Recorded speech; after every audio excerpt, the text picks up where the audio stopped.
ونصلي ونسلم على رسوله الكريم اما بعد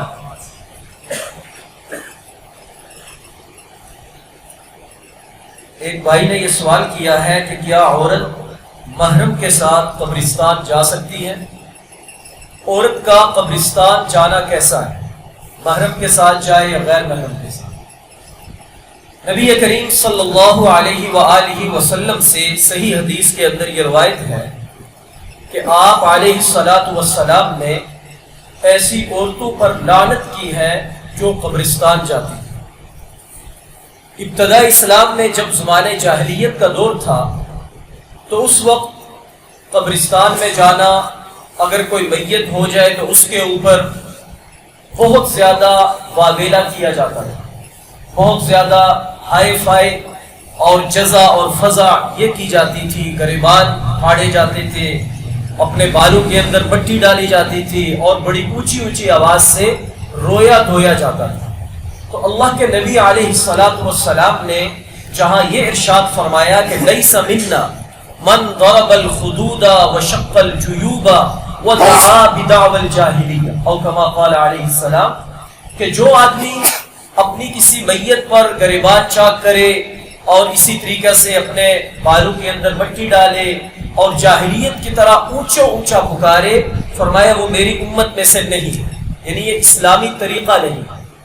اسی کے تناظر میں اللہ کے نبی صلی اللہ علیہ وسلم نے عورتوں کو قبرستان جانے سے اس لیے منع کیا کہ انہیں کنٹرول کرنا ذرا مشکل ہوتا ہے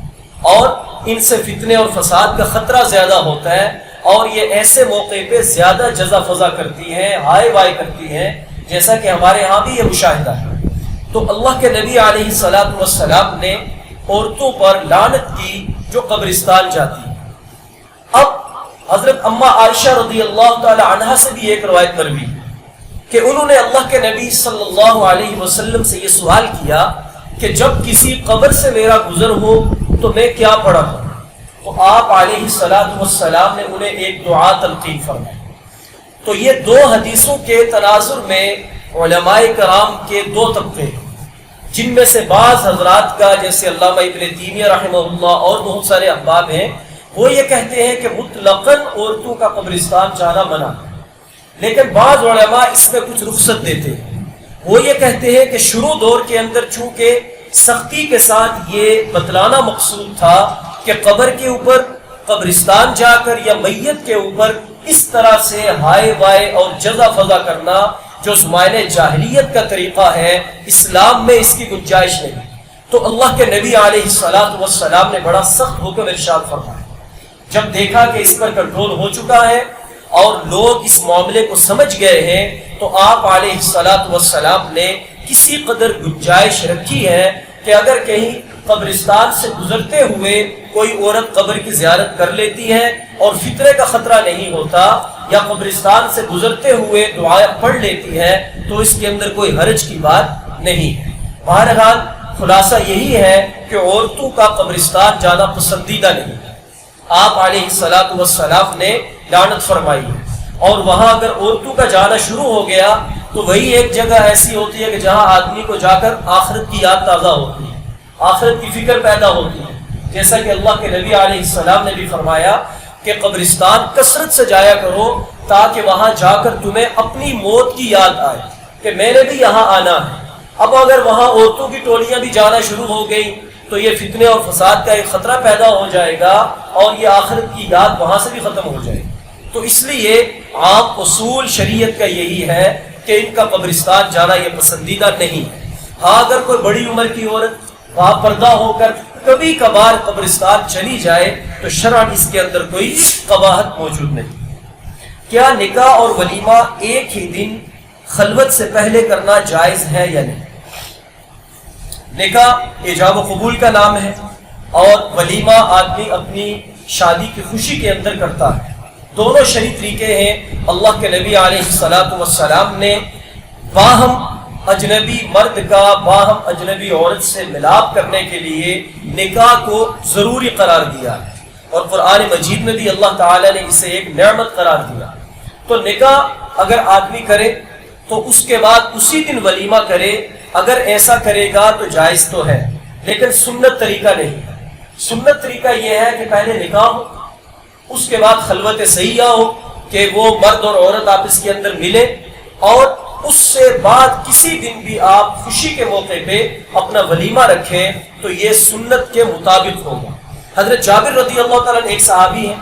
اللہ کے نبی علیہ السلام نے ان کے امامے پر ایک مرتبہ زعفران کا رنگ دیکھا، جو کہ اس وقت ایک نشانی ہوتی تھی نکاح کی۔ تو آپ علیہ السلام نے ان سے دریافت کیا کہ کیا تم نے نکاح کیا؟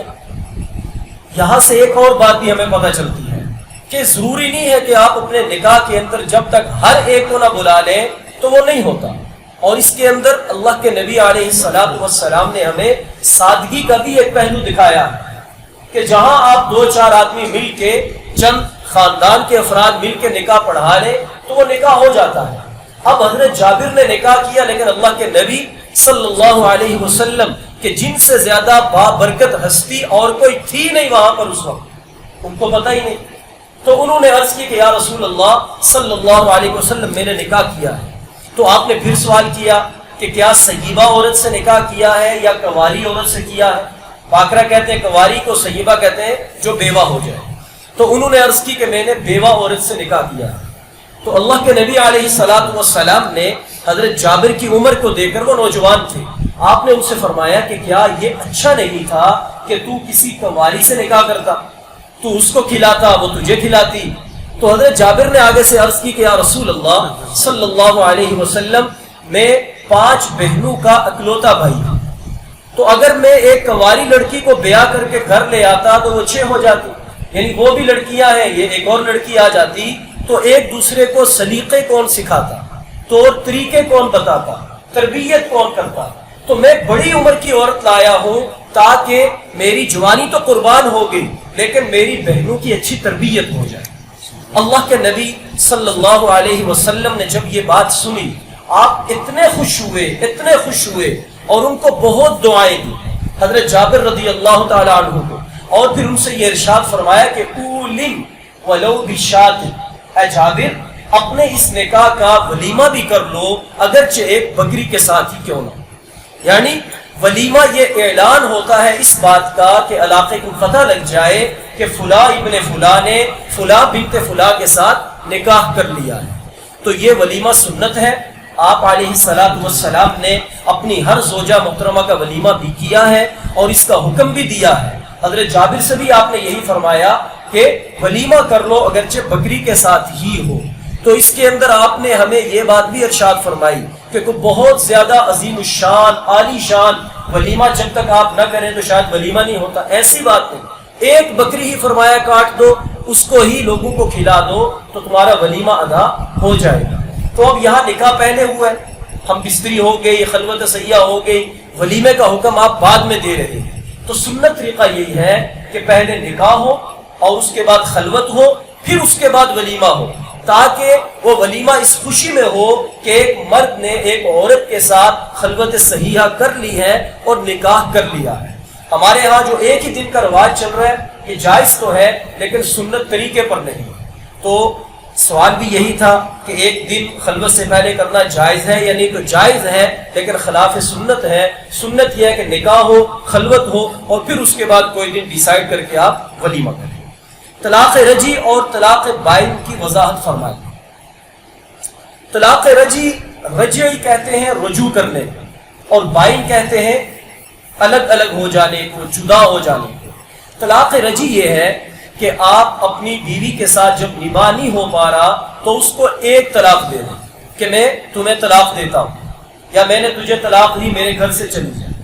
جب ایک مرتبہ آپ نے یہ کہہ دیا تو اس کو کہتے ہیں طلاق رجعی۔ اس میں شریعت مطہرہ نے عدت مکمل ہونے سے پہلے ہمیں گنجائش دی، اور وہ گنجائش کیا ہے کہ اگر عدت پوری ہونے سے پہلے آپ کے بڑے مل بیٹھتے ہیں، آپ اس کے اندر واپس اپنی رنجشیں کو دور کر دیتے ہیں، جھگڑے ختم ہو جاتے ہیں، تو اس کے بعد خاوند جا کر اس سے کہے کہ میں آپ سے رجوع کرتا ہوں، اور بنا نکاح کیے اس عورت کو، اپنی بیوی کو واپس اپنے گھر لے آئے، تو وہ اس کی بیوی ہے۔ اسے کہتے ہیں رجوع کرنا، اور یہ طلاق رجی ہوتی ہے کہ جس کے اندر آپ اپنی بیوی کو بنا نکاح کے واپس لا سکتے ہیں، لیکن یہ صرف ایک طلاق کے بعد آپ کو اختیار ہے۔ اگر کسی نے اپنی بیوی کو 2 طلاقیں اکٹھی دے دی کہ میں نے تجھے طلاق دی، میں نے تجھے طلاق دی، اب اس عورت کو 2 طلاقوں کے ساتھ جو طلاق پڑے گی وہ طلاق بائن ہوگی۔ بائن کا مطلب وہ اب اس سے جدا ہوگی، نکاح ٹوٹ چکا ہے، عدت کے اندر یا عدت کے بعد۔ اب آپ کو اسے دوبارہ اگر اس کے ساتھ نباہ کر کے گھر لانا ہے تو آپ کو دوبارہ سے نکاح کرنا پڑے گا، گواہ بٹھانے پڑیں گے، نکاح خواہ بٹھانا پڑے گا، اور لوگوں کے اندر ایجاب و قبول کرنا پڑے گا۔ تو یہ طلاق بائن ہے۔ طلاق بائن کی ایک اور صورت بھی ہے کہ آپ کنایتاً اشارتاً بیوی کو طلاق دیتے ہیں، جیسے آپس میں بہت جھگڑا چل رہا تھا، اور جھگڑا جب زیادہ عروج پہ گیا تو آپ نے اپنی بیوی سے کہا کہ میرے گھر سے نکل جا، اپنے والدین کے گھر چلی جا، یا آپ اس کو یہ کہتے ہیں کہ میں تجھے رکھنے پہ راضی نہیں ہوں، میرے گھر سے نکل جا۔ یعنی اشارتاً آپ ایسے الفاظ استعمال کرتے ہیں کہ جن سے مراد طلاق ہوتی ہے۔ اب اس کے اندر اگر دلالت حال یہ پائی جا رہی تھی، ماحول ایسا بنا ہوا تھا کہ جس سے خود یہ پتہ چلتا ہے کہ اس خاوند نے عورت کو طلاق دی ہے، اور اگر ماحول ایسا نہیں تھا پھر خاوند سے پوچھا جائے گا کہ آپ نے یہ جو الفاظ بولے تھے اس سے آپ کی نیت کیا تھی۔ اگر وہ کہے کہ میری نیت طلاق کی تھی تو اس سے جو طلاق واقع ہوگی وہ بھی طلاق بائن واقع ہوگی، اور یہ نکاح کے بغیر واپس آپ اس عورت کو اپنے گھر نہیں لا سکتے۔ اور طلاق رجی جو ہوتی ہے، ایک طلاق جب آپ دیتے ہیں تو عدت کے اندر آپ کو واپس لانے کا بنا نکاح کے اختیار ہے، لیکن جب عدت گزر جائے اور عدت گزرنے کے بعد آپ کا اس عورت سے نکاح ٹوٹ جائے گا، اب آپ رجوع کرنا چاہیں تو نہیں کر سکتے۔ اب یہ بھی طلاق بائن بن چکی ہے، لہٰذا اب دوبارہ اس کو لانے کے لیے آپ کو نکاح کرنے کی ضرورت پیش آئے گی۔ ایک اور سوال کسی بھائی نے بھیجا ہے کہ بسم اللہ کی جگہ 786 لکھنا جائز ہے یا نہیں؟ کبھی کبھی آپ کچھ لکھتے ہیں تو پیپر پہ بسم اللہ الرحمن الرحیم کی بجائے 786 آپ لکھ دیتے ہیں، تو شرعاً اس کا حکم کیا ہے؟ یاد رکھیں، اصل بسم اللہ کی جو احادیث کے اندر فضیلت آتی ہے کہ اللہ کے نبی صلی اللہ علیہ وسلم نے فرمایا کہ کل امر ذی بال لم یبدأ ببسم اللہ فهو اقطع واجزا، کہ ہر وہ بابرکت کام کہ جس کو بسم اللہ کے ساتھ شروع نہ کیا جائے تو وہ دم بریدہ ہوتا ہے کہ اس کے اندر برکت نہیں ہوتی۔ کسی بھی کام میں برکت پیدا کرنے کے لیے اگر آپ نے بسم اللہ لکھنی ہے تو وہ وہی ہے جو قرآن کے اندر موجود ہے، یعنی عربی عبارت کے ساتھ بسم اللہ الرحمن الرحیم۔ اگر آپ اس کو کسی اور لینگویج میں لکھتے ہیں، جیسے آپ اردو میں لکھ دیتے ہیں کہ شروع اللہ کے نام سے جو بڑا مہربان نہایت رحم کرنے والا ہے، اب یہ بھی بسم اللہ کا مطلب ہے، لیکن اس سے وہ فضیلت حاصل نہیں ہوگی جو عربی الفاظ بسم اللہ الرحمن الرحیم سے حاصل ہوتی ہے۔ اسی طریقہ سے 786 یہ علم الاعداد ایک زبان ہے، جیسے اردو ایک زبان ہے، فارسی ایک زبان ہے، پنجابی پشتو ایک زبان ہے، یہ علم الاعداد بھی ایک زبان ہے۔ تو اگر آپ 786 لکھتے ہیں تو اس بسم اللہ کا مطلب آپ لکھ رہے ہیں، اس کا ترجمہ آپ لکھ رہے ہیں، جس سے یہ سمجھا جاتا ہے کہ یہ بسم اللہ کا مطلب لکھا گیا ہے، تو وہ فضیلت تو نہیں ہوگی، لیکن اگر کوئی 786 لکھتا ہے تو یہ جائز ہے۔ فضیلت حاصل کرنے کے لیے یا برکت کے لیے آپ کو بسم اللہ الرحمن الرحیم عربی رسم الخط کے ساتھ ہی لکھنا پڑے گا، یا عربی کے اندر ہی اس کو بولنا پڑے گا۔ اللہ تعالی ہمیں ان مسائل کا فہم اور ادراک عطا فرمائے، اور ہمیں شریعت کے مطابق زندگیاں گزارنے کی توفیق عطا فرمائے۔ یا اللہ جو کہا سنا سب پر عمل پیرا ہونے کی توفیق عطا فرمائے۔ یا اللہ نیک اعمال میں رغبت کرنے کی، برے اعمال سے دور رہنے کی توفیق عطا فرمائے۔ وصلی اللہ تعالی علی النبی الکریم وعلی آلہ وصحبہ اجمعین برحمتک یا ارحم الراحمین۔